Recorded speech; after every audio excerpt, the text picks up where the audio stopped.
everyone, and welcome back to Do We Know Them? Episode 42. We gotta stop counting. You know, there were a lot of comments that said that they do enjoy the counting. Oh, okay. They feel like we're all like rejoicing in a big accomplishment. Oh, gotcha. Okay, well, we'll keep counting for now, I guess. We got a lot, we were just talking about before this video started. There's like a lot of random shit happening on the internet right now. There's like, I literally just opened up Facebook and I'm like, oh, Drake Bell is missing? What? Or should I call him, isn't his name Drake Campana? Which means bell in Spanish. I know. That and that one YouTuber who moved to like China or something and then like became Bart Baker. Bart Baker. Like there's been some random arcs happening. We don't have time to get into it. There's nothing new with Bart Baker. That was kind of random, but yes, absolutely. Yeah, but one time my brother saw Drake Bell at the airport and nothing happened, but they did like, he was taking like selfies in the mirror and my brother was like, I don't know, his energy was weird. Yeah. Anyway, do we know them? Oh, by the way, I'm Lily Marston. This is Jessie Smiles. If you're new, welcome. Interesting episode to join us on. But there's a lot of shit going on. We chose just a few of them because things like the Drake Bell missing thing, which by the way, spoiler alert, he's found and he's fine. I think. But, you know, there's like just a lot of random shit and we want to, you know, keep it lighthearted, right? Yeah. What are we talking about? I know one that I have. We're going to be talking about the H3 BBTV situation. Obviously, it came to my attention recently that there is like a big split in our audience, it seems, of like, I thought it was like a bunch of H3 fans, but no, there's a lot of people who really don't like that I'm a big H3 fan. Yeah. Very controversial. What's really funny is that Ethan was talking about that and he's like, it's hard to be our fan. You have to like explain yourself and be like, well, here's the thing.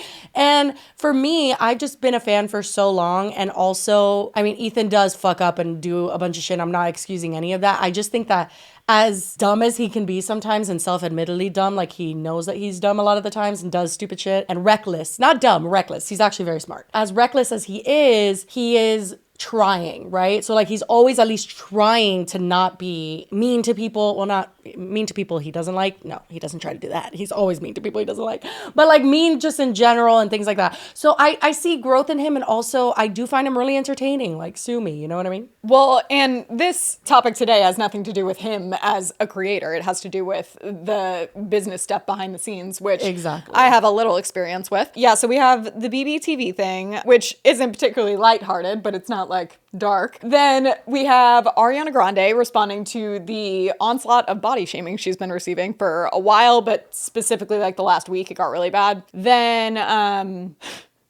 I don't mean to laugh because this is why I was like, not so lighthearted today. The Dalai Lama. Oh, ew. Why does that have to be one? Because there's also some celebrity tie-ins as well. And there's just like, there's some stuff to talk about. Jesus. We can save that for last though. Oh, wonderful. Otherwise, I feel like there were some other things, but I don't know if we're diving into any. Oh, wasn't there a Posh Mama update? I couldn't find anything. People keep saying I didn't look because I didn't think I would be able to register like whether it was an update, but maybe I missed something. Comment down below if I missed something because I looked at like I was trying to look through TikTok and it was just the same old shit. You know, she unalived that guy and, you know, whatever. It seems like it's the same stuff getting repackaged in different ways. Yeah, for sure. But if you guys know of a Posh Mama update that we don't know, let us know in the comments below. Okay, because we will cover it. Jessie wants it. Yeah, I want it bad. Oh, you guys may have noticed as well that our last 2 episodes have been uploaded a little bit late. I think that we're trying our best and we want to keep, my whole thing to say is that we could cover a lot of topics, but we're going to keep it to those 3, keep it relatively short. So you could see this on Sunday, not on next, whenever the fuck we put it up. Well, and our problem also is that if we get behind, then we stay behind. We absolutely need just 24 hours between like when a video goes up to when we film at least. Oh yes. My soul has left my body. I need time for it to regenerate. So we need to keep it short. And I say that as I continue to ramble on. Yeah, it was like, now that we're done with our 20-minute intro. Do you want to do the longest topic first, or what do you want to do? We can do Ariana first. The BBTV thing is going to be the longest, for sure, because Ethan, I think let's start with that. Let's do that first. Yeah, go into the deep end right off the bat. Yeah, I figured what we can do is, because I feel like it's been covered, like Ethan has covered it extensively. He did it on the Ethan Klein channel, and then he just continued to do it on his channel. And there's like no stone left unturned. Like that's not the saying I want for, but like he has divulged everything. You know, when there's legal things going on, normally people will take a step back, be very careful about what they have to say. Not Ethan Klein. And you have to admire him for that. I mean, it's super epic the way he's dealing with it. He's literally like, I'm fucking crazy. First of all, if you guys are like, what the fuck are you talking about? If you don't watch H3, yeah, like I even do occasionally, and I still didn't even know the full scope fit until I saw Phil DeFranco cover it. But basically, the MCN, which stands for Multi-Channel Network, it's like a third-party company that works with creators. Basically, like, how would you describe them? Because what do they claim? They claim they help creators, but I've yet to find one that does. So it's basically a management company, and they used to be a lot more necessary than they are now. So I'm signed to one still, actually. And I have negotiated my like terms, like how much they take over time. But in reality, now the company has downsized over the years, and I don't even have someone to talk to anymore there. Like I've been there since 2017. Nobody even talks to me, and they just take 10% every month. Well, and even when they did talk to you, it's not management in terms of like they're personally trying to manage your career and being like, what should Jesse Smiles do next? They're managing like your YouTube channel and the relationship.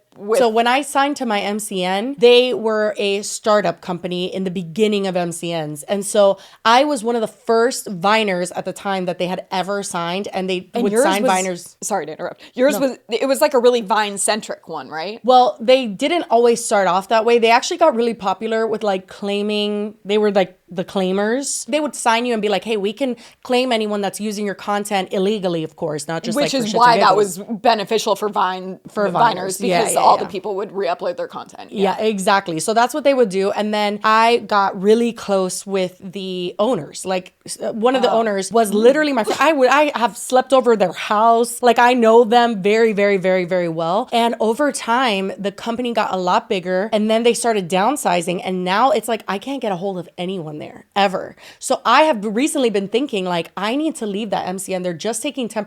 Not of like this channel. They're taking your money. I mean, I don't really make much off of my YouTube channel. It's like a couple $100 a month. Like, it's like, you know what I mean? But they take 10% I can think of a few months where they probably made a lot. Oh yeah, 100%. Like they have made 10% of everything I've made on YouTube virtually ever. So they've made a pretty penny over time, but they don't really help anymore. And I used to keep them because like if something were to go wrong or I needed help, they would always be there. And also they would bring me brand deals. They haven't brought me a brand deal in over a year. So that's the key, is a lot of them advertise themselves to creators as being this really beneficial resource, because the thing is even when you are in the partner program with YouTube, aka you're able to make money, you don't get assigned like a person at YouTube. Like if we had something go wrong on this channel, if I had something go wrong on my channel, I have no one that I could contact. You're supposed to though. After 100,000, you're supposed to be assigned a manager. I was never assigned one. Yeah, allegedly. Yeah, I was like, I don't know anyone that has that doesn't have millions of subscribers that does have a personal contact. Especially back in the day, I think it was even more of a disconnect. So MCNs were like, hey, we're your lifeline to YouTube. So like if there's a copyright issue,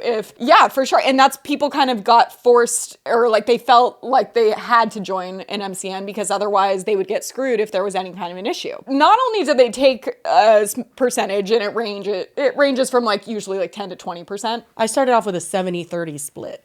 Oh my God. And it wasn't until I had talks with other creators that I realized a lot of them had negotiated 0%. So they were just signed to them, and like, you could say that I'm signed to you, but you're not taking any of my money, which is actually the deal that Ethan Klein had. And that's what I was going to bring up, because I thought it was so odd to even hear that he was a part of an MCN, especially because of who he is and his experience in the YouTube space and with lawsuits. And he had to be a part of one for a very specific reason. So, which I learned why. Oh yeah. So the reason he was a part, he hates MCNs. He's been very vocal for a long time about hating MCNs and thinking that they're predatory and like vultures, which they are. I don't think there's any creators that have been vocal positively about MCNs. Well, you know what? I feel bad because I'm sure that a couple people signed to my MCN because of me, because they came like looking and like, hey, do you think it's worth it? And I was like, I think so. Like they get me brand deals and like whatever. Like, and I was being genuine. If they get you brand deals, it's a great deal. It's that a lot of the times they say they're going to, and then they don't have the bandwidth. times they would get you those brand deals even if you weren't signed to them. They'll just take their cut from whatever that deal is, even if you're not signed to them. They still make money anyway.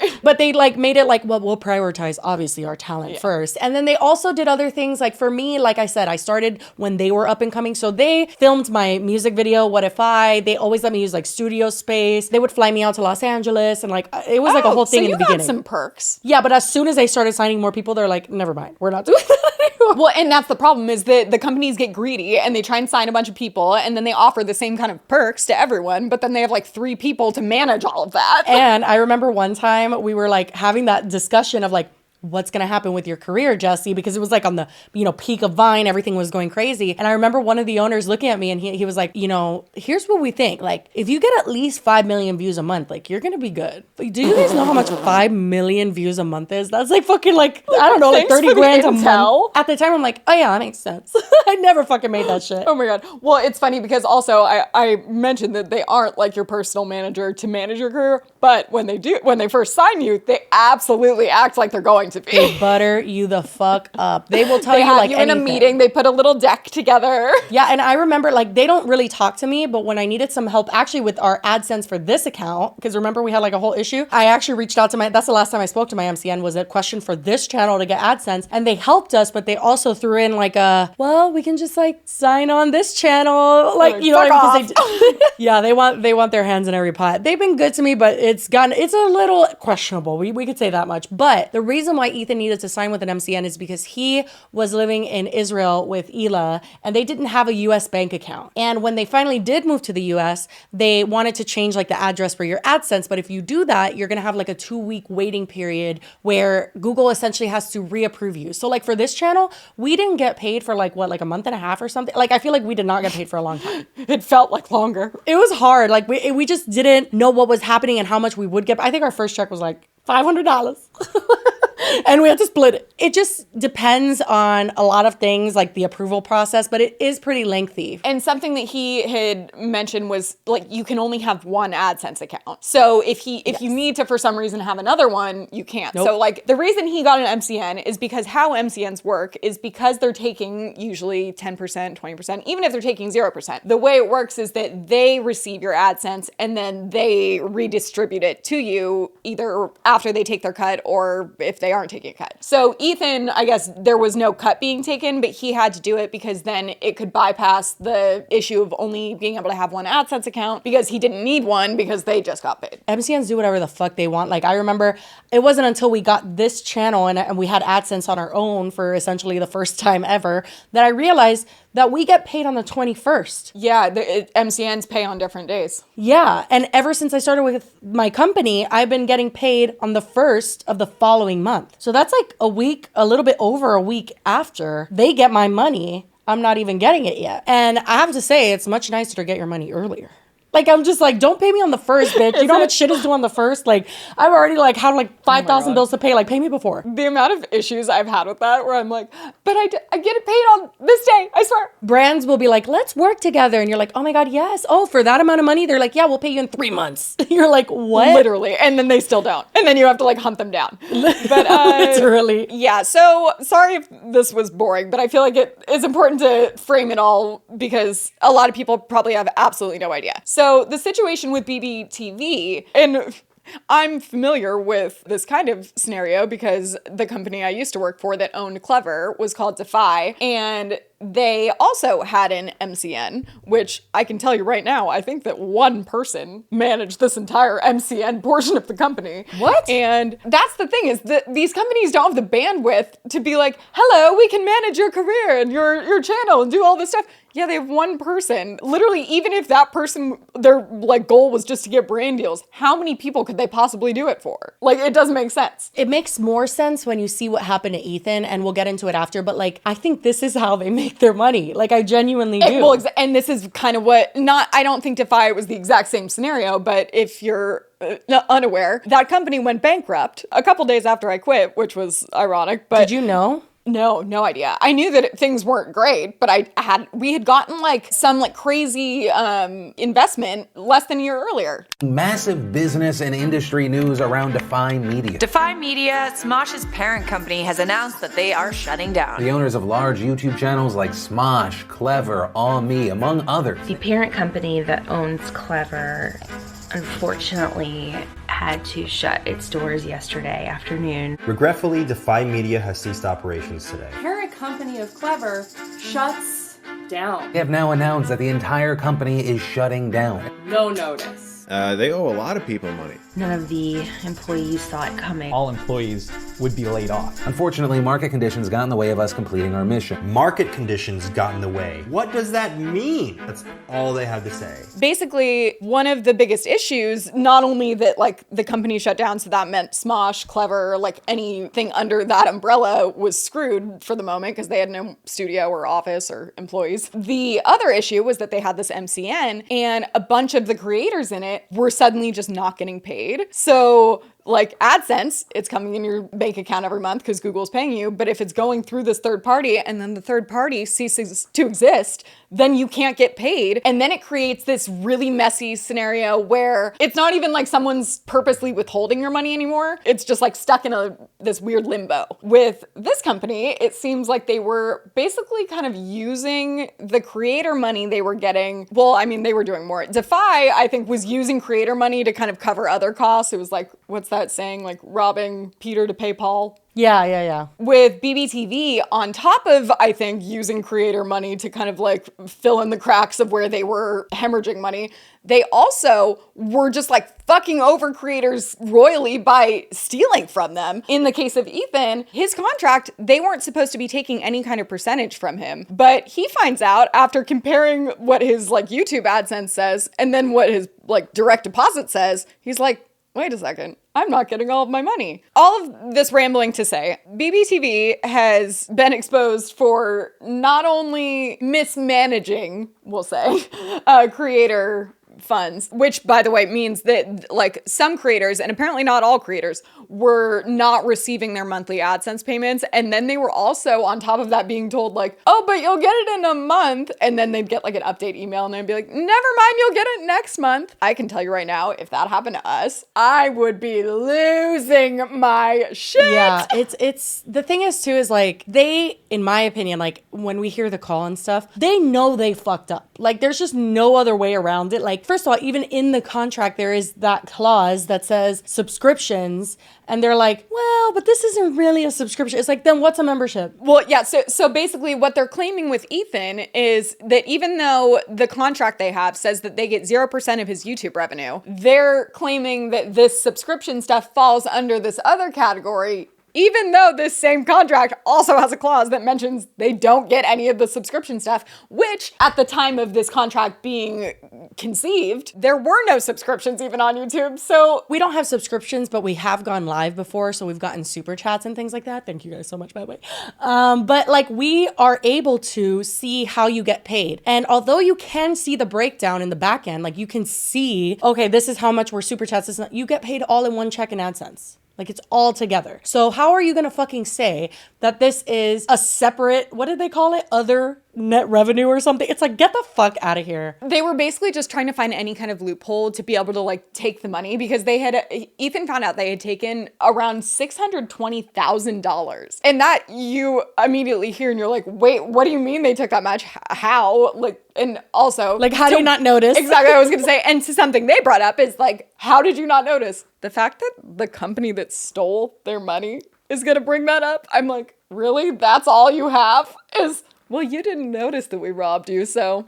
I know. It's like for us, obviously, like me and Lily can't fathom that, but he's making a lot of money and this is over the course of several years. Well, and that Ethan is not personally handling all of his stuff. And I even just read in an article that he had someone cross-referencing stuff and like plot twist, she wasn't cross-referencing it correctly. And he runs an entire company that has a lot of money coming in. So first of all, it didn't make or break their financial situation. So he didn't notice in those terms. And then also because he's not personally looking at it, why would he suspect anything?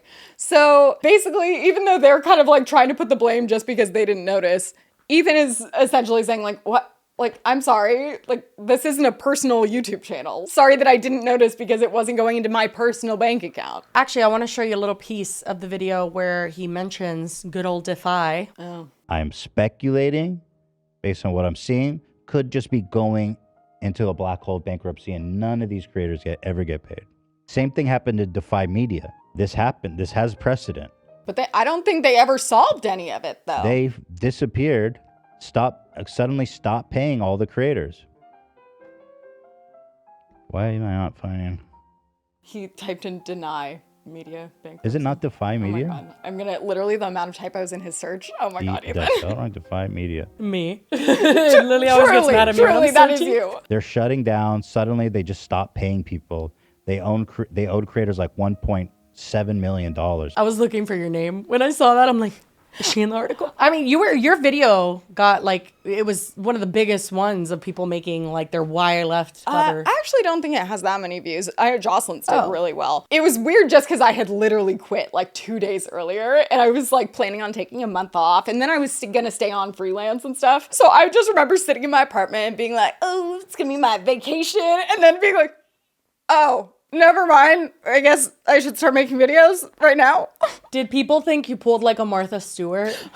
People did ask, but I was like, you think I would have waited till then to leave? No, absolutely not. And I didn't personally have any money taken from me. Again, like the people that got their jobs taken, that sucked. And that was one situation, but it was that they had withheld all of this money from all the creators that were in their network, which included people like Ryland. And specifically, I remember there was a couple creators that had just signed with them. And because they own Clever and Smosh, that was like their leveraging power to be like, look, we're like a reputable company in the space. You totally want to sign with us. Plot twist, that has absolutely nothing to do with the other side of the company. Oh my God, that is so shady. What the fuck? Completely. Again, it would be like one person to manage anyone that did sign with this MCN. You know what I'm thinking of now? It's giving me flashbacks to I'm still signed with them. What am I doing? But I mean, I just have like history there and whatever. Anyway, but it brings me back to my network. When you go into the office, I don't know if they're still there or what, like there's just on the walls, just posters of everyone that's signed. Oh, yeah. Because that's all they have to be like, look at what we have. Because they can't show you any substantial, like, real things. I was thinking of a right time to share this throughout this segment, but I'll just do it now. Ethan mentioned in his video, he's like, everyone's been reached out to from BBTV. Oh my God. And actually seeing it written as broadband TV, I think I've definitely gotten that. They reached out to me. My name is blank and I work in talent partnerships with Broadband TV. Based on what I've seen of your channel, I believe that we would have a business opportunity for you. Oh my God, so vague. I know, right? There was another one. They didn't just send me one. They sent me multiple emails. I gotta find the other one. Where they were like, hey, sign with Broadband TV. I kind of want to check mine. Right? Because Ethan said it. He's like, if you're a creator, BBTV has reached out to you. And I was like, no. And I looked and they had. No. They reached out to Shared. Oh my God. Vultures. Hey, Jocelyn, Lily, hope you're doing well. Checking to see if you got my previous message.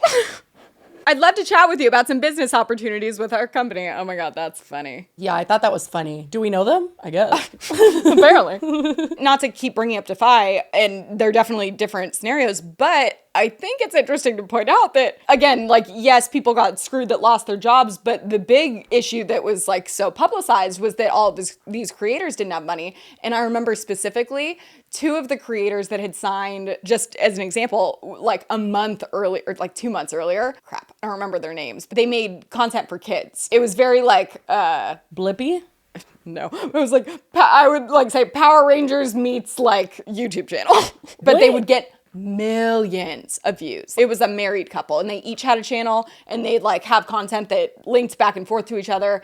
They had gotten something crazy, like 50 million views in a month.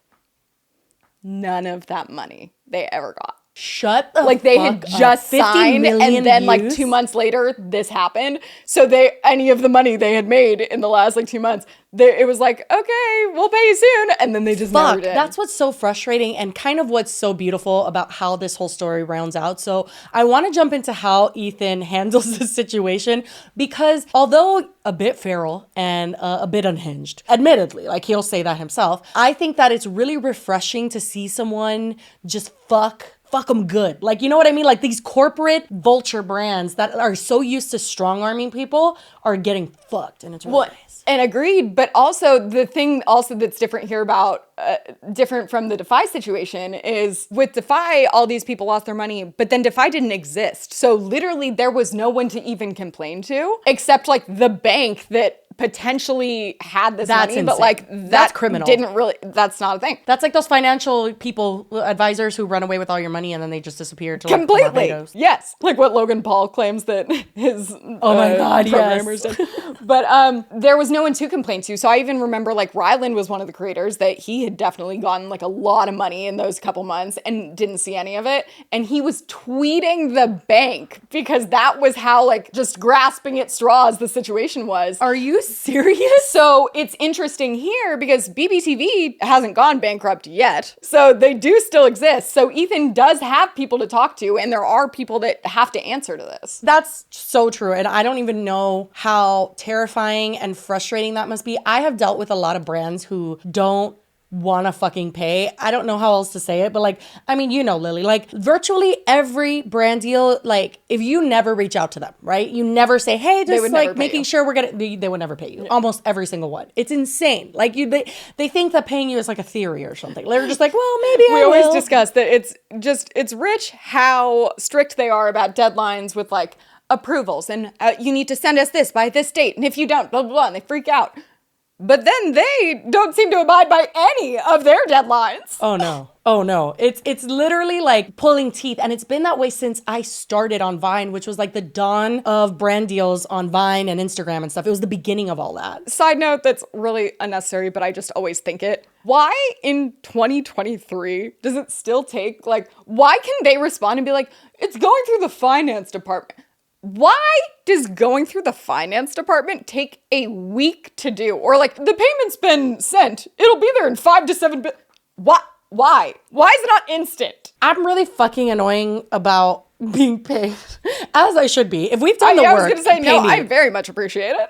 I am on people's ass. I'm like, just following up. You're great at the passive aggressive follow-ups. Oh, 100%. I mean, I love it. I live for it. But like literally, it's like, I have to tell them like 3 days before, just like, hey, confirming we're getting that payment on this day as it's due per our contract on this day. I feel like that whole industry is very strange. Like a lot of people will be like, oh, well, you'll get paid net 60 days from the day you post something. I'm like, 2 months? I'm just thinking of it now that I think a lot of it probably comes back to the exact issue that I brought up with the MCNs and that they don't have the bandwidth to do all of the work they have. So they probably have invoices from like 50 creators and there's 2 people doing it. So they're like, oh, we'll get to it in a week. You'd be surprised. I was an independent contractor for a very, very, very large advertising agency for about 4 months.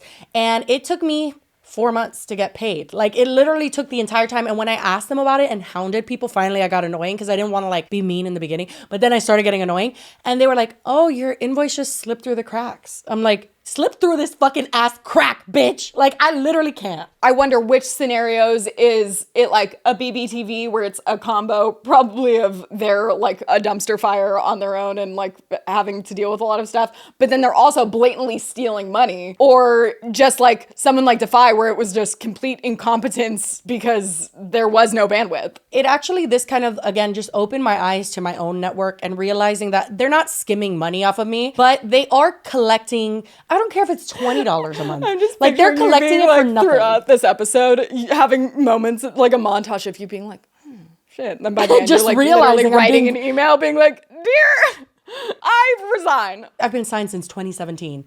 18, 19, 20, 21, 22, 23. 6 years of my life on YouTube. Every month they've collected. I have never in 6 years made $0 off of YouTube. Thank God. That's beautiful. Love that. It also makes sense why you would have been a part of it back in the day. And especially with the Vine compilations, that makes so much sense. Mm-hmm. But now, absolutely not. Especially if they're not bringing you any brand deals. Yeah, and even if it is that $10, $15 a month, I don't fucking care. That's Chipotle Bowl. Like, you shouldn't be getting money for doing nothing. I get like surprise AdSense from my other one, from my channel, where it's like I haven't uploaded in like a year, and it'll be like $45, and I'm like, yes. But it's your $45. You know, nobody else is getting cut. Like, it's just, I don't think, and I think that's how these brands operate, is just they make money, as much money as they can by doing as little as they can, just by like finagling their way around. So that's what happened in Ethan's case. And Ethan sent them an email once he realized what was happening and basically gave them an out and was like, hey, I'm just like assuming this is an honest mistake. They went like radio silent on him, didn't respond for 3 days, I think. And then he started like talking to his rep and being like, what the fuck is going on? And finally they were like, okay, we're having like an internal conversation. Can we set up a call? They set up a call. It was Hila who did so good on the call. I mean, fucking slay bitch, because I know what it's like to be on these calls. They use big words. They make you think like, per our contract, like, you know, they do shit like that to fuck you. And it works for a lot of people. And luckily, Ethan and Hila are very seasoned. They've been in this industry for a long time and they've dealt with a lot of legal things. Like ever since Matt Haas sued them for defamation, like they've been through it and back and set a ton of precedents. Like even if you hate him, he has legally invested so much and set so much precedents for creators like us to kind of go back on and look at and have people not take advantage of us. If you guys don't know, he won a fair use lawsuit back in the day where it's like if you're reacting to footage and stuff that they can't copyright claim and sue you and do all this stuff. So this show wouldn't be possible without fair use. I mean, we react to clips. We're about to react to a clip of Ethan. Like if we got copyright claimed or had fair use issues, we don't have the money to be able to go to court and fight that. So he did do a very important thing. Yeah, and that's what I love so much about this story, and it makes me so happy because people like us, although privileged in our own ways and like it's amazing that we have this job, we don't have the money to do that. Like if anybody were to sue us, we'd be royally fucked. Ethan is rich. And I think also that companies like this are used to dealing with more the people like us that aren't going to fight. Because even if we had 1 million subscribers, we still wouldn't be worth it. Ethan, again, has a company and this is worth it to him. So he recorded the call because although he lives in California, which is a 2-party consent state, which means if you're in the state of California as well, or the person that you're calling is in California, they have to also agree to being recorded. But the person he was calling was not in California. They were in Canada, and Canada is a 1-party consent country. So that is why he recorded this phone call. And although we'll check out the letters where they totally threaten him with like, you're not allowed to like have these phone calls and whatever, he doesn't give a fuck because he knows that he legally recorded it. So anyway, fun times. Oh, wow. I didn't know that. That's cool. Okay. So here is the call. Roll it. That they threatened me with a letter, legal letter, which comes later. They were very scared of this call coming out because I think it really, really exposes them. Yeah, so, hey, Ethan, it's nice to meet you. Hila, how are you? Good. Hello. Good.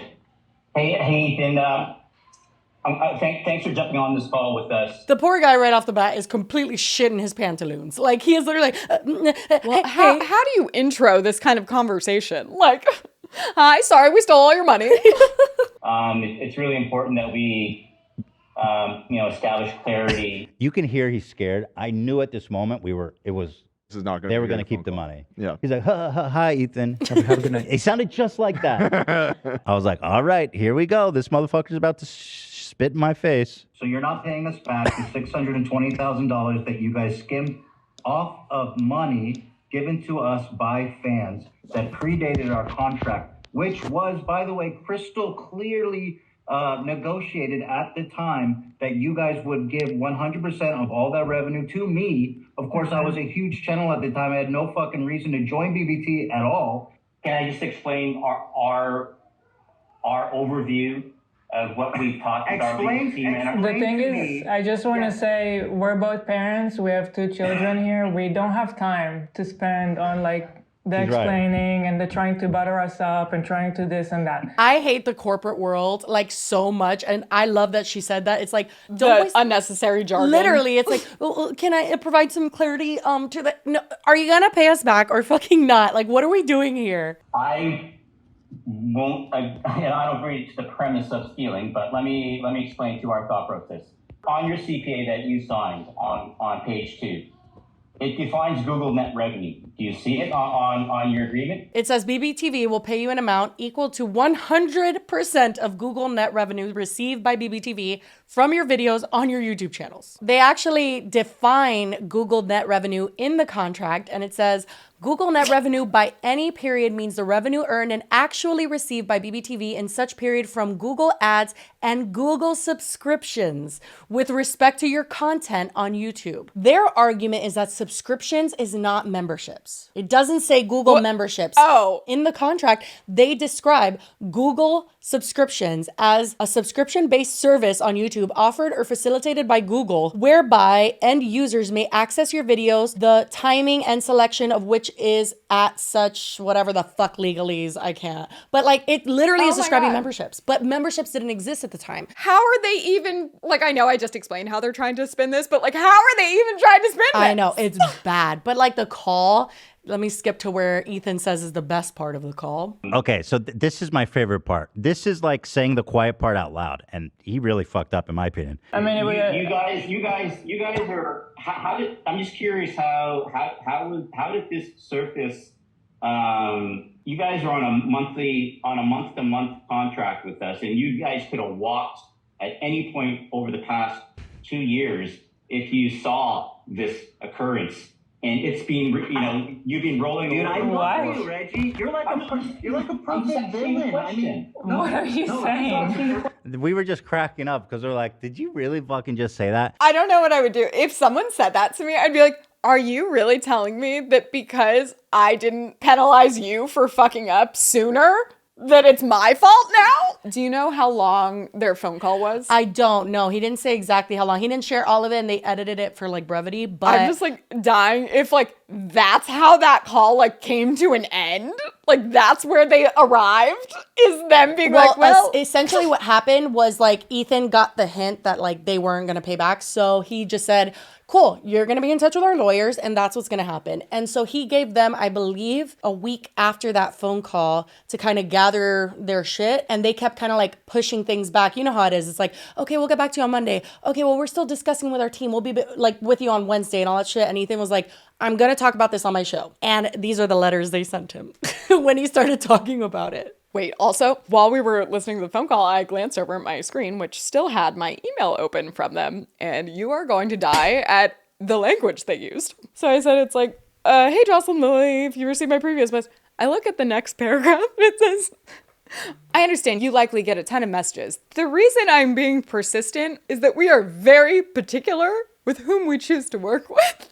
Shut up.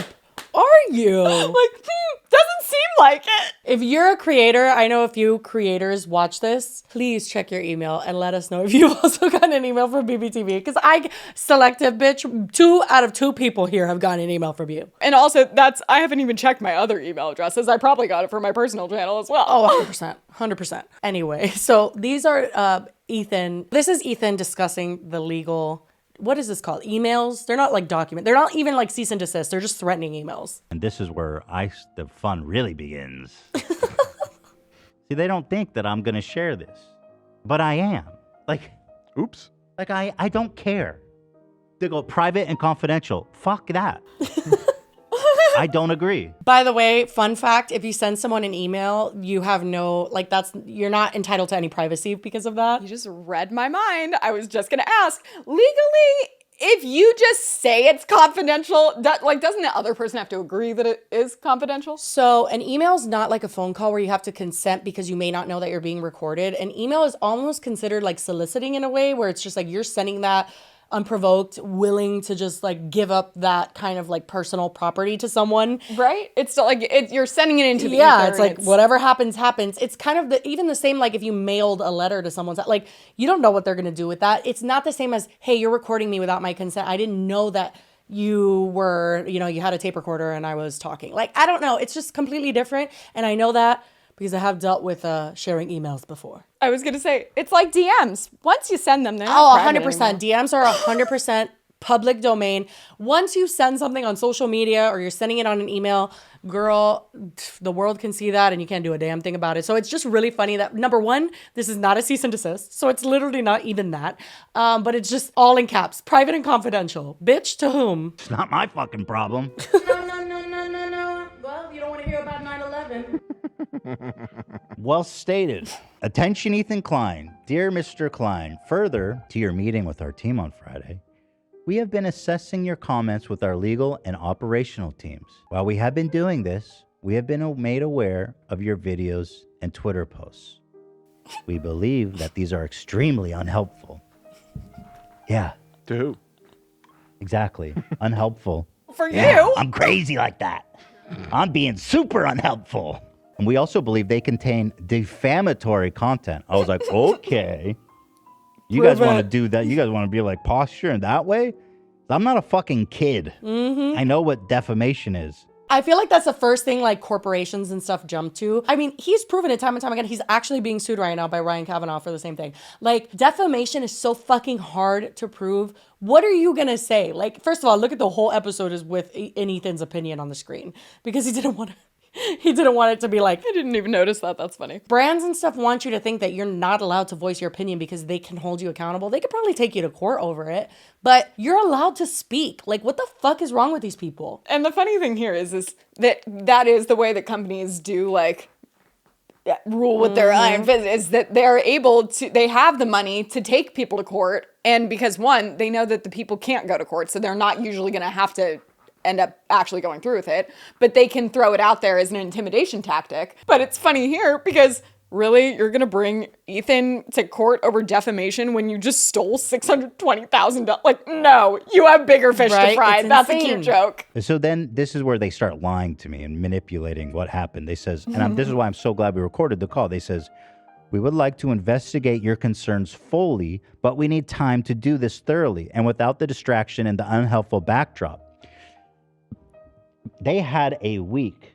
I notified them, as I showed you in the beginning. I'm gonna kind of keep reading because I feel like he, with peace and love. Yeah, I was like, he takes a long time to. Yeah, but it says, please remove the video and tweets posted yesterday and today and refrain from further comment until we have been able to discuss this with you and your counsel. We are working to give you a considered and detailed response by Wednesday of next week, which again, they had pushed back because they had said Monday. But I also love that it's not, we're trying to resolve this by Wednesday. We're trying to get you a response. But of course, Ethan is Ethan, and he responded in the most unhinged way ever. He said, hi, I must find a Canadian attorney. I have a good reference I can follow up on Monday. If you would like me to erase my post, you can provide me with the full amount owed and unlink me from the network. Not because my posts aren't true, but because I'd rather be done with this sooner than later. I'm not going to remove it on some vague promise to get back to me on Wednesday. I believe everything I've said to be true and accurate, and when appropriate, clearly labeled as opinion. In terms of being defamatory, that is something for a judge or jury to decide. But as I'm sure you know, truth is the best defense to defamation, and that is certainly on my side. Fighting defamation cases is practically a sport for me at this point. Nothing excites me like an opportunity to strengthen our First Amendment right or free speech as guaranteed in your fair Canadian charter. Additionally, it's worth mentioning that I plan to talk extensively about this on Monday's show, including the recording of the call with your lovely representative, this letter as well. So if it is your intention to remedy this, please let me know by end of day tomorrow, or at latest, please let me know by Monday, 12 p.m. PST. Our show starts at 1 p.m. So he was basically like, shut the fuck up. And if you're not going to do shit, then I don't give a fuck. Oh my God, I love it. And they said, hold on. Yeah, well, what is their response? Because that's my favorite, is the scream like, Literally. They said, attention, Ethan Klein. Hi, Ethan. I realize you'll be seeking counsel tomorrow. Given the urgency and in the absence of counsel, I am sending this note to you. It is very disappointing to see that after working together for 5 years, you have decided to breach YouTube's community guidelines, our content provider agreement, and defamed and harassed our company and our CEO when you have been receiving clear and itemized revenue share summaries from BBTV every single month, properly reflecting your contract with the company since the beginning of our partnership. You fuckers. You literally, they are saying, we gave you receipts that we stole. Why are you complaining? Why didn't you realize we were skimming off the top, you fucking idiot? That's what they're saying. We are always available to work with creators to answer any questions. Regretfully, you gave us no opportunity to have a meaningful conversation or to work constructively with you. Instead, you have maliciously attacked our company, our CEO, and team, potentially illegally recorded a conversation with our business representative. Potentially? And what does that mean? Not to be mistaken, crossed other important legal and contractual boundaries. What those are? Gonna need you to be more specific. Nobody knows. Due to the approach you've taken, we can confirm that you have clearly contravened YouTube community guidelines. One more time, just contravened and breached your agreement with BBTV, and hence we are releasing your channel and terminating our relationship with you as of Tuesday, April 11th. Fuck up. Then at the bottom, because he kind of like called out BBTV, they said, we can assure you that BBTV is alive and well and supporting thousands of partners.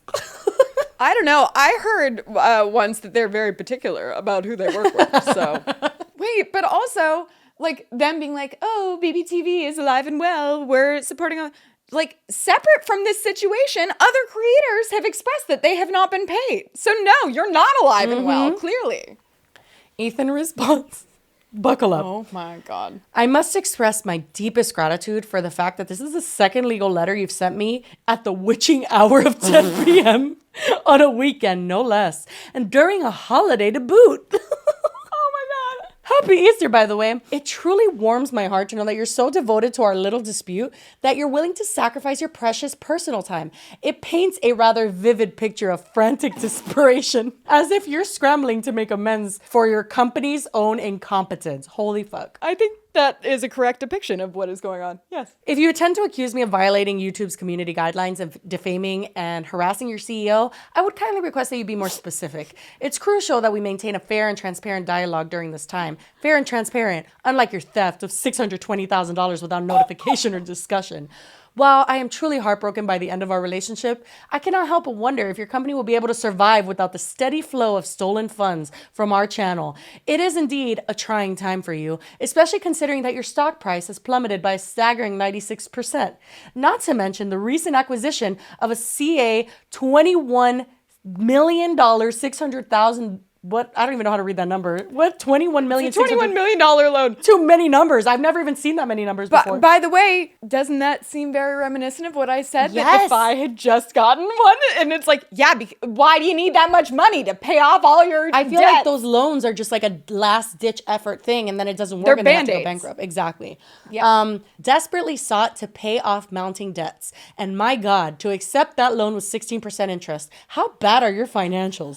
A kid with a lemonade stand could secure better financing from the neighborhood children. If you needed money, you only had to ask. I would have given it to you for 15%. In your letter, you accused me of potentially illegally recording a conversation with your business representative and crossing other unspecified legal and contractual boundaries. However, as you are well aware, Nancy, Canada is a one-party consent country. I love how he blanked out her name in every other place, but he forgot that one part. I was just gonna say, why is every other name blanked out, but it's like Nancy. I mean, I'm glad because Nancy really kicked. Right, it totally makes sense that she's a great Nancy. name. Yeah. Mm-hmm. Then he says that she always attaches something like a letter to the email. So he said basically, what did he say? Please see the attached image. It's a Word document that says, fuck you and your whole organization. A picture of him with edited weird ass eyes with a minion meme that says, I'm a handful, I'm strong-willed, independent, a bit outspoken, and I tell it like it is. Then it's signed him, but it says Ethan Klein, owner, fair use, and First Amendment advocate. Do you know the balls that takes? It's funny because I feel like a lot of the time you aren't gonna encounter someone that has such a perfect storm of that is intelligent, really understands the space and how to navigate all of this, also has the money to deal with this, that they aren't scared, and then also is really funny, so they can just package it all into one. And it's just I would kill to see their reaction because I they must just be like jaws on the floor. It's just beautiful when you've seen it yourself. I've seen people be taken advantage of by not just these MCNs, but brands in general. And just this space can be really scary to navigate as a creator because a lot of it feels, I know it's not new, but a lot of it does feel new when you're being kind of talked to by a company oh, you can't do that. And you're like, can I not do that? One of the biggest things I think that they capitalize on is that, and something we've both mentioned, that for example, when you signed with them, that you found out other content creators were not getting any money taken, or when I wasn't allowed to do brand deals and I was like, wait, people are making how much money? It's that even though the space has been around for a little while now, there's not that much transparency between creators and companies, so people don't necessarily know what the norms are. You don't really know until you talk to your other friends that are creators. Exactly. And the companies capitalize that and prey upon it because they're like, oh, you can't do this. But it's like, they're just saying that because they think you'll believe it. Like, you could go verify with other people and it's not true. All that being said, because I feel like this was a lot longer than we planned, I guess, again, like right before we started this, I'm looking on YouTube and I see H3 put out a video saying that BBTV is gonna pay them back. Apparently. So apparently BBTV has gracefully decided that they will pay Ethan back in one payment eventually. They said they will soon as possible. What is soon? I know, literally, like if that was that much money, I'd be like, when is soon? And is it tomorrow? Like, Give me a date. Net 60 or I'm like a little worried. I'm like, I hope we didn't ramble too much. I hope this wasn't too boring for some of you. I was thoroughly intrigued, but I know, honestly, me too. And a lot of people too always comment that like they really like our behind the scenes view of like how it is for influencers and what it looks like for us, because a lot of it seems very just kind of like mystical. Like all you just log on Instagram and someone's talking about native deodorant or something like I've done like many times in the past, and you don't really know what that looks like. So like I think it's just interesting how much the space is like evolving, and I'm really happy that BBTV got fucked the way they did. Like undeniably I am. And I'm glad I never signed to them and you never signed to them. With Cher. I mean, who knows if they would have signed us because they're pretty particular. Anyway, but, God, for the love of God, can we move on, please?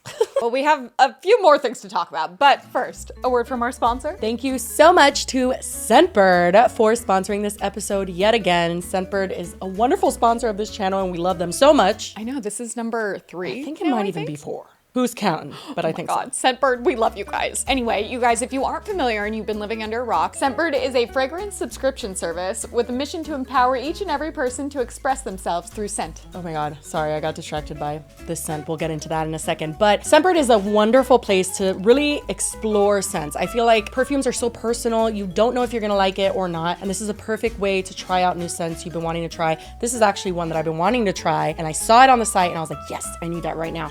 And look, just like that, I tried designer perfume. It's amazing. What is it? What is it? Oh, it is Versace Crystal Noir. So I had never smelled it before and I wasn't gonna buy the full-size bottle, girl. So I found it on the site and I got it. Well, I mean, we've discussed in the past that my problem with perfumes is that they're so expensive, and if you aren't totally ready to commit to a full bottle, it's a little too much to spend. So these are perfect because they last about like a month. I think they last longer than that, to be honest. Especially now I have a few, so I just like rotate them. I got Deck of Scarlet Your Majesty Versace Crystal Noir and Skylar Salt Air, which is a super, super delicious like summer scent. I love it. So it's between that and Crystal Noir for me. Okay, well the ones I got are L'amour by Brown Girl Jane, Preziosa by Furla, and one that, as usual, I'm going to mispronounce, Leu Reve d'Isa by Cicely Paris. If you couldn't already tell by my really great French accent. But of those 3, my favorite I think is L'amour by Brown Girl Jane. Not only because I can pronounce it, but it has hints of lemon, it's really fresh, it kind of feels like you're on vacation. And also, apparently it contains a neuroscientifically proven technology shown to elicit feelings of energy, revitalization, stimulation, and enthusiasm. You know, I don't really know how that works, but sign me up. I'll take all the help I can get. If you want to try out Scentbird, you can use our code DOWEKNOW55 to get 55% off of your first month at Scentbird. It's an awesome deal, and I know you guys are gonna love it. A lot of you have messaged us that you do love it. So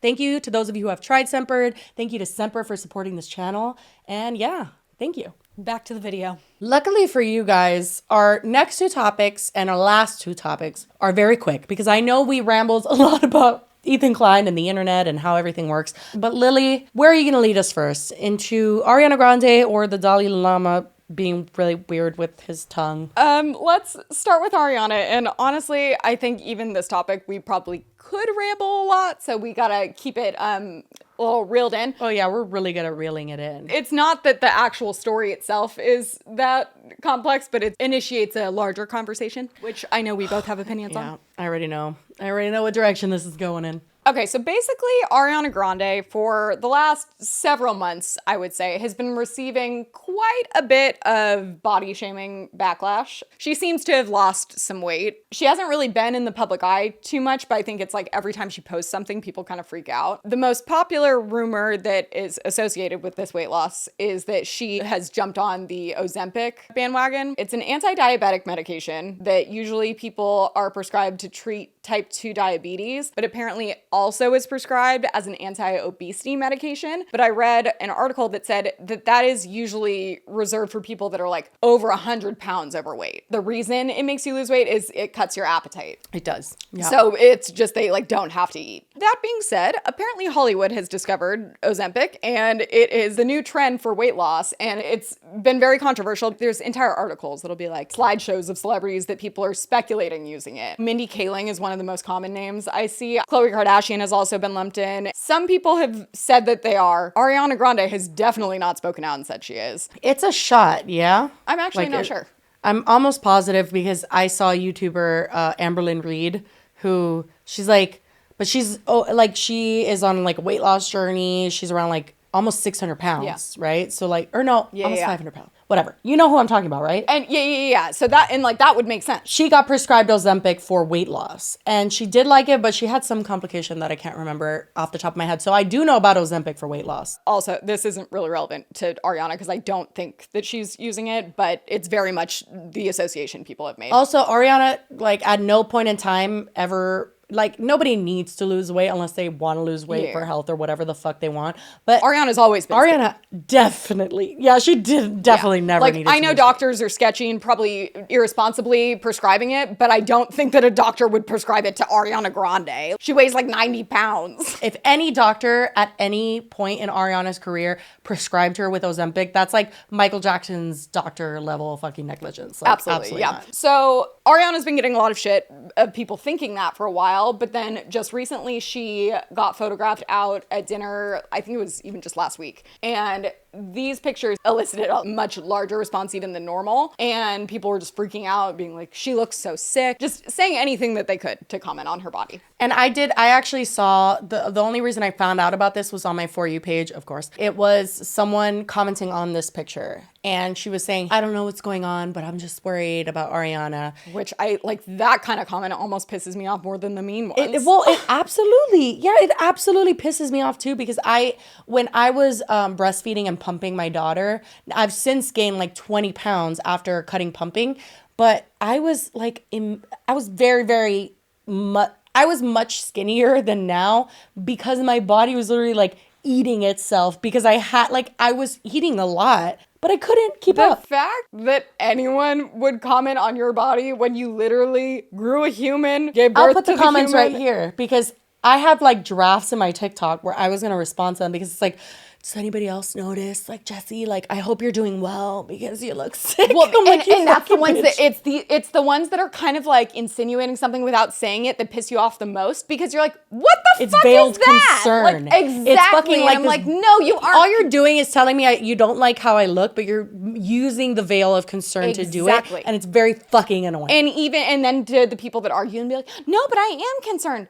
Name one person that has ever changed their body because someone else was like, I'm concerned for your, like, that's not gonna fix it. So your concern being expressed is not helping anyone. It's hurting. But, honestly, I really applaud. I didn't see the whole response because I wanted to save some for this video, like my reaction of it. But I do applaud Ariana because I feel like a lot of celebrities would just kind of just be like, oh, fuck people, I'm not going to respond to this. And I'm glad that she did because I feel like this is an issue where it's like, I'm going to let her say it because I feel like what she says is very important. People need to like hear that, like, yeah, we shouldn't comment on each other's bodies. Ever. 100%. I think also, I mean, not that this should matter, but one, I think back to the Ozempic thing. I don't think Ariana Grande is actively trying to lose weight, nor is she on a weight loss drug. No. So I think she probably did feel particularly motivated to say something because there might be other reasons why she's skinnier than normal. So everything she said, I was like, oh my God, I literally was like slow clapping the entire thing. Yeah. You've dealt with a lot of comments too. People comparing your weight to when you were on Clever and just like a bunch of fucking shit. I've dealt with just the entire spectrum of it because I've had the time that people were like, oh, Lily's the chubby one on Beauty Break, to then now even literally a week ago telling me that I was anorexic. And I'm like, can't please anyone. You're too fat, you're too skinny, pick a side. And they never, it reminds me honestly of, I think I've mentioned this on the podcast, but like one of my grandmas used to be the same way. Like I could never be perfect. Like I always was too skinny or I was too fat, and I always needed to adjust my body to some degree. Like it's so exhausting because first of all, I'm just existing. Like I am sometimes bigger and sometimes smaller depending on a million different elements of my life. I know personally why it always pissed me off so much is because either there weren't reasons at all or that there was maybe a reason that something looked the way it did, but I didn't want to talk about it. And I'm like, well, fuck you for bringing it up. Yep. Yeah, 100%. I think when people were commenting on me being very skinny when I was breastfeeding and pumping, I was not happy with my body. I never like have loved the way that I look. I'm also like Hispanic. I got like curves. I like my butt. I like my boob. And I lost like all of that. Like I had boobs, but I was like very skinny and my butt was really, so I just was not used to seeing my body like that. Well, and I was not happy with it. And there's nothing worse than being self-conscious of yourself and then having other people call it out when you're like, I fucking know. Bro, that's literally how I felt. And I just felt like, okay, thank you. I look sick. I look ill. Wonderful. Love that for me. Like exactly. And then you don't want to post anything. Notice my Instagram. The draft that I had in my TikTok was literally like, hi, I just had a child 6 months ago. Because it was literally 6 months after my daughter. That's your situation. I can't. Like mine, fine. I get like if people like only saw a video of me 5 years ago and then saw now I look different, whatever. You gave birth to a human. You're gonna lose some weight. Well, and it also is like some people don't and some people gain weight. And I really felt even uncomfortable with the people like, you look so good. Like, what'd you do? And I'm like, I didn't do anything and you shouldn't have to either. We just gave birth. We're trying to survive. Like, literally. Let's play the Ariana video because I think she even makes a comment that in there, it's like, even if you think you're being positive, if you're like, you look so good, someone maybe didn't try and lose that weight and they're like, well, fuck, now I have to maintain this. Yep. Hi, everyone.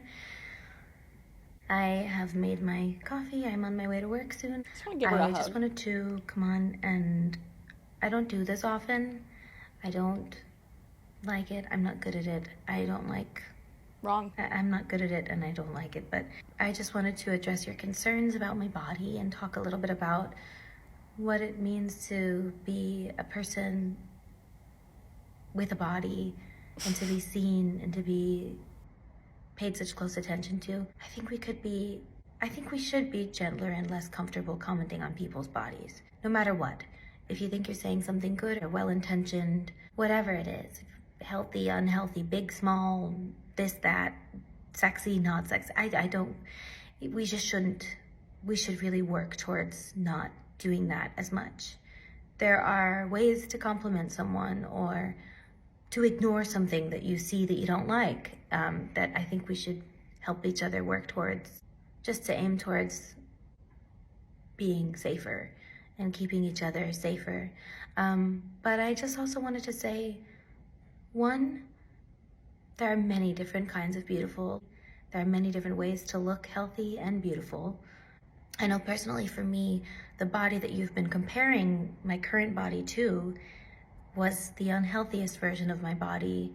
I was on a lot of antidepressants and drinking on them and eating poorly, and at the lowest point of my life when I looked the way you consider my healthy, but that in fact wasn't my healthy. And I know I shouldn't have to explain that, but I do feel like maybe having an openness and some sort of vulnerability here will be something good might come from it. I don't know, but that's the first thing. Healthy can look different.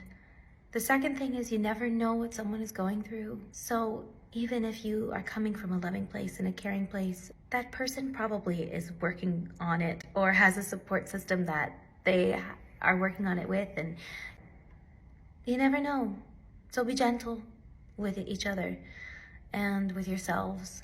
And thirdly, the third one's unrelated, I guess. I just wanted to extend some love your way and tell you that you're beautiful, no matter what phase you're in.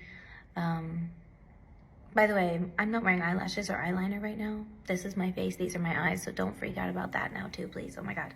But yeah, sending you guys a lot of love, and I think you're beautiful. I actually really appreciate that point about the makeup, because people don't realize that just because someone is presented a certain way in front of you many times before and you're used to seeing that version of them, that's not what they always look like. It's literally like just because I can imagine. I did have a makeup channel and people have seen me without makeup, but people are used to seeing me with makeup. And so when I do get recognized out in public without makeup on, I'm like, they must think I'm like ill. You know what I mean? But that's just my face. Like, I don't know. People don't realize that just because something is presented to you as what a person is on social media, I mean, really, in this day and age, we have to explain to you that that's not reality. Right? Like, people are not, like, I remember when I first started dating my husband, like I used to do this all the time when I would like sleep over boys' houses and whatnot.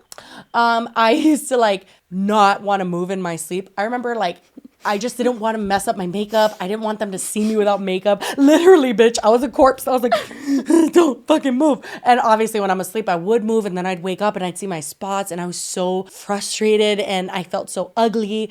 And it's just so fucking annoying that our human characteristics make us so embarrassed. Right. I know this is going to sound stupid, but that's why I really like living in Georgia. Most people here are not very dress up, try to put on a front. Like, everybody here is you just don't feel like you have to like be like up with the status quo at all. And honestly, it has been a fucking relief. Like, I can go to dinner dressed a fucking mess and it's like, yeah, whatever. like nobody looks at me like sideways. If I did that in Miami, like, it's not that people would be like like gasping, but like it just like you get the judgmental, ooh, I did pull the miscongeniality. Like, you get like just a feel from people, you know what I mean? But I really applaud Ariana, because I keep saying Ariana. Which one is? I honestly don't know. I think it's Ariana. I use them both interchangeably. Hopefully that's all right. But I just really applaud her for saying what people are even saying, hey, this was you. Like, why don't you look like this anymore? That's not even healthy. Oh my God. So that was my favorite part, because she goes, the body you guys are comparing me to. I liked how she phrased it, because that is so how I felt when people were like, you're so skinny now. No, people have literally commented, Lily, what happened? Like, consistently. What like, do you mean, for the last 5 years, that's all like any picture I've posted. I get that. For 5 years. What the fuck? I have not fluctuated. Like, so here's the thing. When I was working at Clever, I could show you pictures from when I started. Guess what? Looked pretty much the same as I do right now. But when I was working constantly, and then I wasn't making enough money. So then I also had to be editing on the side. So I'd sleep, go to work, come home, and work more. Like, that was all I did. I did not work out. I drank a lot. And I mean, I always have had a bad diet. So naturally, I'm gonna gain a little weight when my entire life I have been super active. I've been very athletic. If I suddenly am not gonna do any of that, guess what? I'm gonna gain some weight. By the way, I think total maybe ever I had gained like 25 pounds. Like, it wasn't like some crazy weight journey. Literally, the comments I get are as if I was 500 pounds and now am 100. And I'm like, I'm sorry that you saw a video from a certain date and then 5 years later saw another one and I don't look the same and that doesn't compute to you. But also, from your 20s to your 30s, your face changes a lot and your body does change a lot. And I'm like, yeah, I look different. I'm 5 years older. I actually feel 100% that same way. Like, I have never been like severely overweight in my life where it was like a problem and a doctor was like, hey, you know, I mean, most doctors are fucking bullshit with people who are overweight anyway, and they just ignore all their actual health problems, but that's a different discussion for another day. But I was just told so much that I had gained weight because people were comparing me to when I was a fucking teenager on Vine. And I'm like, I've got a fucking ass and tits now. What do you want me to tell you? Like, I'm an adult. I'm a woman. I've birthed 2 children. Like, it just was this constant reminder of like, you don't look how we expected you to look and how we wanted you to stay. And what I don't understand is like, I also don't diet because have histories with eating disorders and things that I just can't diet. It's very triggering. And then I just go off the deep end. So I just like kind of always intuitively eat. I'm not a binge eater or anything. Like, I just intuitively eat and I just eat what makes me feel good. And if I feel like I need to eat healthier, I'll eat a little healthier that day or whatever. And the fact that people were judging my body, and then I have my child and I always lose so much weight after I have kids because I'm breastfeeding. And you also lose some extra weight. Yeah, exactly. But it's like people treated me both ways. Like, I just wasn't fucking good enough. All of that to say, like, it's so ridiculous that we even do that. We have the audacity to do that to each other as human beings. It's like, We're just existing. Well, I used to even think it was crazy because, again, like, I never looked in the mirror in the morning and was like, God, you look disgusting. Like, thank God. Like, I'm so thankful that I have never had body issues and stuff. Also, I've always been, like, underweight by not trying, because also I am someone that I just eat when I'm hungry. And the big change for me was that I drank a lot and I literally stopped exercising. So as soon as I started exercising, the weight dropped off. Like, I didn't have to try to lose weight. It was like, no, I just have to switch my routine a little bit. And 100%. What was frustrating is that no one believed me. And then they were just like, nope, you're anorexic. But it all comes down to it's nobody's fucking business. Well, and especially now is because I have lost weight more so just because I have chronic pain and have been depressed. So when people are like, you're anorexic, I'm like, first of all, trust me. Jesus that's not Christ. that's not the issue. If I could gain 10 pounds and have people never comment that again, sure, I don't fucking care how much I weigh. That's not what my goal is. I don't have a goal. I love that Ariana just said, like, people should not feel as comfortable as they do commenting on other people's bodies. Because I wholeheartedly agree. I think that people feel a little bit too fucking comfortable sitting in their house. Who knows what the fuck they look like, because they get to be anonymous and they don't have to deal with it. And they get to be like, I don't like your meat bags that you wear. Because I feel like we're all just fucking meat bags. Like, who even fucking cares? I 100% feel like a bag of bones. And it's like, I don't like yours. Like, guys, I'm a Fortniter now. I like to play Fortnite. Okay. Actually, I'm like fiending to play now. My cousins are hopping on. Yeah, literally, guys, she keeps telling me I need to learn. Bitches, if anybody plays Fortnite, DM me on Instagram, your gamer tag. Let's slay together. You should start being a Twitch streamer. Actually, I've thought about it. Anyway. Wait, but back to... Wait, but can I say why I was mentioning Fortnite? Because people are going to be like, random. Yes. You change your skin, right? Like, it's constantly just like changing your skins. And like, who gives a fuck which skin you're wearing? That's why I was saying it. Anyway, continue. I just had to bring it together because people were like, what? Well, no, I was going to bring up when she says, like, we shouldn't feel so comfortable, I feel like there's going to be people that receive this differently. It's going to be people that are like eye rolling, like, oh my God, like, you're so sensitive, blah, blah. And then there's people that are like, yes, thank you. I was really concerned and like, or just the people that are assholes and like feel like they're entitled to have their opinions on you. But I think the thing to note is the kind of thing she's leaning into is someone like Chadwick Boseman, who died of colon cancer. And I have this picture that I put in the Google Doc where after quarantine started and he had uploaded like an Instagram story and people saw he was really skinny, and immediately their reaction wasn't, oh my God, what if he has colon cancer? It was making a meme that says 1 month of quarantine turned the Black Panther into Crack Panther, and it shows the side by side. And then you find out, like, I think it was a month later, that he had colon cancer, and then he literally passed away. People are so comfortable because they don't think of what might be going on behind the scenes. Everyone associates weight with appearance and how you're trying to look. Oh my God. I'm looking at Lily's latest birthday Instagram photo post where she's smiling with her friends and looks super slay, might I add. And one of the top comments is, first of all, happy birthday, but... ... Is anyone else concerned about how skinny Lily has gotten? There's another one that flat out says that I'm anorexic. Oh my God. The way they phrased it too was my favorite. It goes, Lily, are you suffering from anorexia? Well, fuck you, Salamander Shan. Salamander Shan. If I was, I'm not going to respond to your comment and be like, yep, thanks for asking. Like, suck off. I love Julie, who commented at Salamander Shan, are you suffering from micropeen? Yeah, no, honestly, it's just get a fucking life. No, if you are actually concerned, which you're not, you're just literally placing a figment of what you believe or you deem to be healthy. Or like maybe you are concerned, but again, you expressing that concern is not helping anyone. Well, and then there's a bigger conversation, I think, too, to be had. Like, you look at people like, what do you do about Eugenia Cooney, right? Who's someone who obviously is suffering and people are genuinely concerned. How do people approach that? I think that's a completely different situation than a person that's like I'll say right now, I don't know. I actually don't know either, and I would love to hear from people. But I think it's interesting that like this picture, like you look great, and I'm just so confused. Also, not to mention, like, I was gonna say agreed, not that I look great, but it's you like do. I look. No, I don't I don't look sickly in this photo, I don't think. Not to mention, I'm barely in it. You're wearing like a you jacket. Can't even see my body. Yeah. And that was the biggest thing with the clever comments, because even when people said I was fat, I was sitting at a table. They couldn't even see the majority of me. Sorry that I'm sitting next to Jocelyn and Megan and they weigh like not a lot. But oh my God. I used to feel the same way when I would film with Jocelyn and stuff and Megan. Like I just felt like big next to them because I'm very tall. I'm 5'10" if you guys don't know. And like I'm just a big girl. So I'm like, I don't like being, and especially like, bro, me and Kathleen next to each other, I look like I could eat her for dinner. But it doesn't really mean anything. And I just think people need to be less comfortable commenting on people's bodies. That is my end take. Can we move on to Dalai Lama's tongue thing so we could skedaddle on out of here and I could play Fortnite?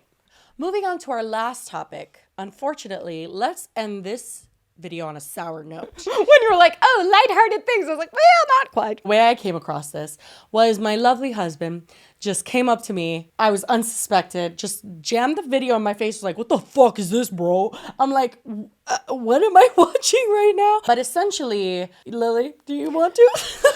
I'm like, okay, ew, so I don't want to touch this. Do you want to click? I was going to click on the Wikipedia. I was going to read, because I know, I've heard the name, the Dalai Lama. First of all, I thought llama was spelled like llama the animal and found out yesterday that that's not the case. But, no double L on this one. Isn't he? I always like envision him as not like a Mother Teresa. Yeah, like kind of, right? Yeah, like I don't know. I've knowing, wise. Yeah, like I've always had kind of like a vision of him in my head. Like I know who he is, but I don't really know who he is, you know? So I looked it up and apparently, so that's like not his name. It's a title given to the foremost spiritual leader of the Gelug. Just breeze on past that, Lily. Just breeze on past. Or Yellow Hat School of Tibetan Buddhism, the newest and most dominant of the 4 major schools of Tibetan Buddhism. So the current one, his name is Tenzin Gyatso. I think that's a Y silent. I think it's Tenzin Gyatso. So he is 86, I believe. Motherfuck. Okay. And he is very much lauded as like, he represents compassion and... Well, Buddhists, like in general, believe in a very kind of like, what is it, like a pacifist way of like living and just very peaceful. Selfless, peaceful. Yeah. Yes. Very non-problematic, which is interesting. Yes. So wait, before we show the video, I do just want to just imagine you're me in the bathroom.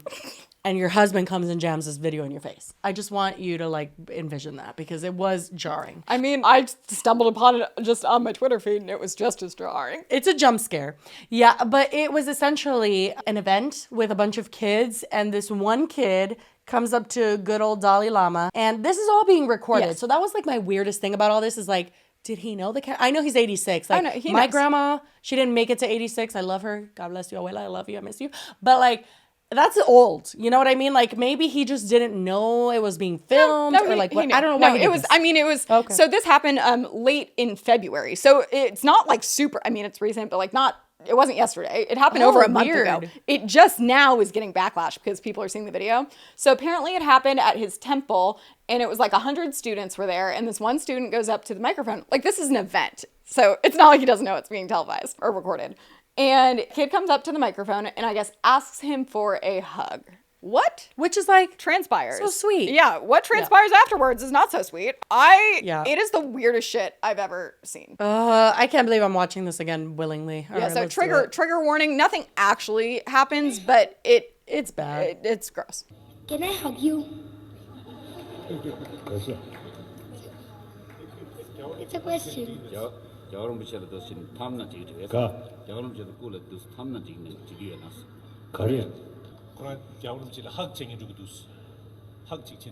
Okay, come. Oh, okay. So he says, okay, come up. First, yeah. So ask him to kiss him on the cheek. Then I think finally here also. Then forces a kiss on the lips.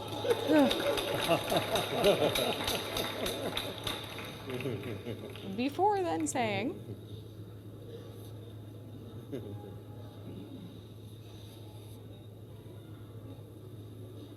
and suck my tongue.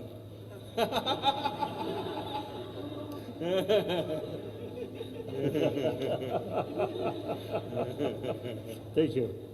Thank you.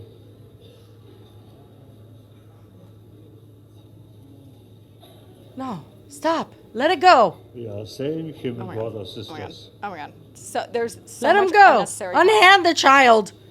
Unhand him, you freak. So listen. Naturally, people were a little creeped out by this display of affection. Yeah, this is fucked. Honestly, kiss my kid like that and you're getting these hands. I don't care who the fuck you are. That him grabbing his first of all, I'll tell my son, I'm like, can I have a kiss? If he says no, it ain't happening. And I definitely don't tell him, suck my tongue. What the fuck is that? Literally, it feels like someone like deep faked it. Like, it's like, huh? Oh my God, I know. That's actually so true. But what's really interesting to me is how he needed a translation for the hug, but knew in English how to say suck my tongue. Isn't that interesting? It's so gross. Regardless. But actually, isn't that weird? Yes. No, the whole thing is very sketchy, in my opinion, because what has happened since this has received the backlash is that the official Dalai Lama Twitter account, which by the way has 19 million followers. Which who even runs that? He tweets out a Notes app apology. Well, and he didn't write this. This is like his team, I guess. I love that. A video clip has been circulating that shows a recent meeting when a young boy asked His Holiness, the Dalai Lama, if he could give him a hug. His Holiness wishes to apologize to the boy and his family, as well as his many friends across the world, for hurt his words may have caused. Interesting way to describe that, because it wasn't necessarily, I mean, yeah. Not all just the words, but then it says, His Holiness often teases people he meets in an innocent and playful way, even in public and before cameras. He regrets the incident. Lot to unpack here.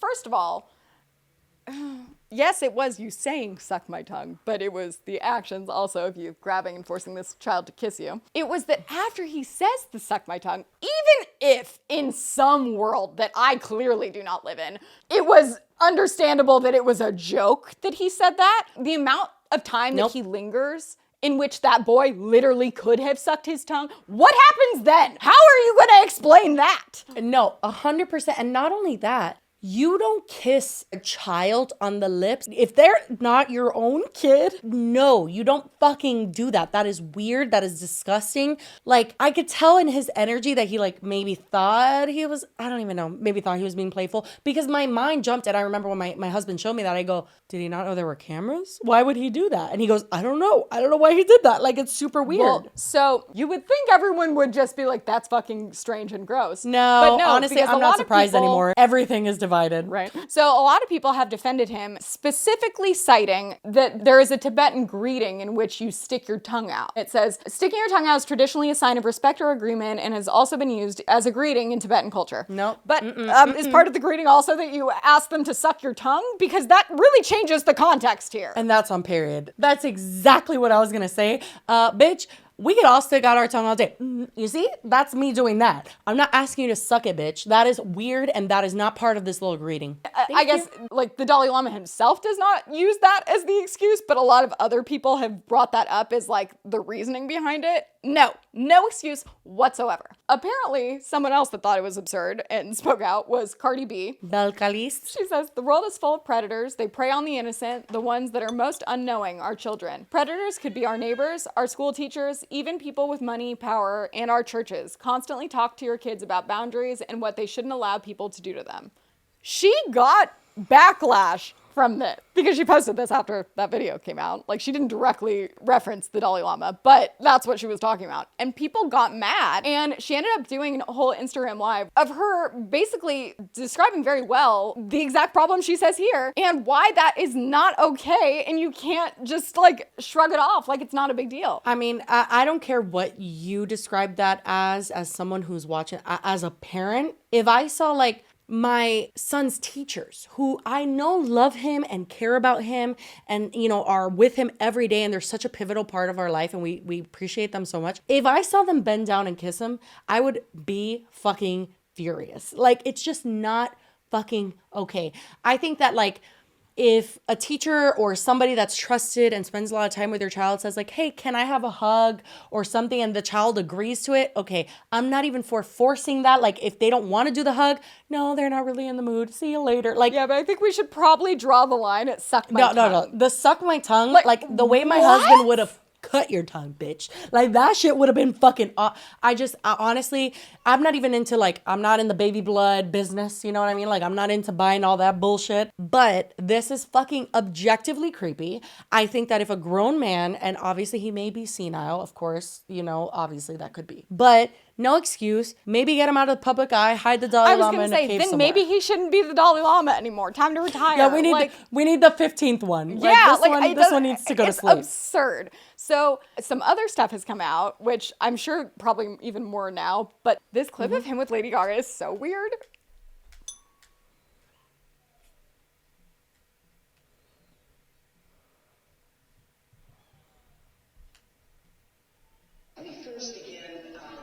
Let me first begin with a question to our two other panelists, Lady Gaga and Philip Anshes. Both of them have... like, it starts with a tickle, like he's like tickling her knee, and then he like reaches over. I don't think he's tickling her knee. What do you mean? I think he's making a comment, as old people do, on her ripped jeans. But doing so, I think, by tickling her knee, like being like, ooh, like ripped jeans. Well, yeah, he's being, yeah. But then everyone points out that the way he reaches over after, and the way you see her. Oh, yeah, like, yeah, you yeah. can't totally tell, but it does very much seem like she is like putting pressure to resist him, like she's pushing him away. Yeah. I don't feel like this is anywhere on the level of suck my tongue, but it does show that he's not necessarily aware of his social behavior, and that, again, what my head goes to in situations like this is, if he is comfortable doing this on camera, what does he do off camera? Well, and he is a very powerful person, whatever position he is. He should just not be doing any of this shit. It makes me sick. I don't like what he did. If you are in any way excusing what he did, you must not be a parent, number one. And number two, are you a registered sex offender? Well, that's the thing. It's like people trying to like justify anything with like Tibetan culture and the cultures are different. No, you don't just get to like ignore all of the norms of one and embrace the other when you're the fucking Dalai Lama. Yeah, that was disturbing. May we be done with that now? Yep, I think that's it. Wonderful. Listen, guys, what a long episode. We said it was going to be short. I think this is the longest episode in a long time. It was more that our opinions took up the time than the Per actual usual, stories, but we stayed talking about everything. But regardless, thank you guys so much. If you made it to the end, God bless you. You're a soldier. We really appreciate your stamina. Champion. As always, you can subscribe if you want. You can also listen to us in all, podcast stuff that I can't think of off the top of my head. But if you look for us, we might be there. Spotify, Apple. Exactly. Those two mainly. And thank you again to Semper for sponsoring this video. We love you so much. Check them out if you haven't already. The best. And as always, you know where we'll be. We'll be here next Sunday. Hopefully. Yeah. Okay. Bye.